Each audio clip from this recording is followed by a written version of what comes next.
Attention aux faux prophètes, nous annonce Jésus, Matthieu 7, 15, 20. Attention à ne voir les faux prophètes que chez les autres. Il s'en cache un en chacun de nous.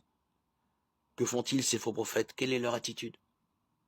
Ils prétendent sous des aspects de légalisme. Je vous invite à voir la parabole du pharisien, Luc 18, 9, 14. Qu'ils détiennent les clés du royaume. Leur vertu, croient-ils, leur assure le salut. Dieu ne peut qu'être satisfait d'eux. Ils se font brebis, Matthieu 7, 15, par leur prétendue impeccabilité. Pour eux, le péché se situe au niveau de la loi et donc de la volonté, non au niveau du cœur. Il en va de même pour la vertu. En fait, ils ne sont que lourds ravisseurs, Matthieu 7, 15, car ils détruisent l'essence même du message divin. Voilà à quoi nous aboutissons lorsque nous confions en notre propre force, et c'est fréquent, lorsque nous nous satisfaisons des sécurités. Pour ces faux prophètes, Jésus nous parle d'une récompense, ou plutôt d'un salaire, Matthieu 6, 2, 5.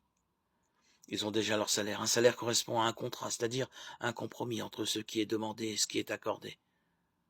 Pour Dieu, le contrat est en quelque sorte unilatéral. Il ne discute pas. Il donne ce qui est demandé. Qu'ont-ils demandé, ces faux prophètes, ces hypocrites? À être vus, Matthieu 6, 5. Ce qui leur importe, c'est d'être respectés. N'est-ce pas là le désir inavoué que tout homme caresse, peu ou prou, paraître un homme bien en étouffant au maximum les remords causés par les péchés cachés?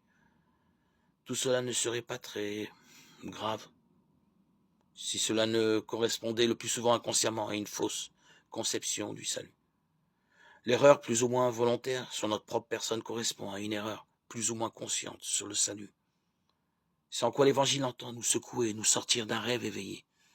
Aussi Jésus répond-il à cette demande de manière particulièrement directe et brutale.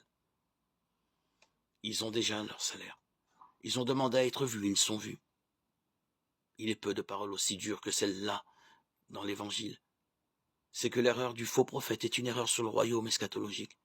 Ce n'est pas seulement un vice de forme, mais un vice de fond dont il faut sortir l'intéressé.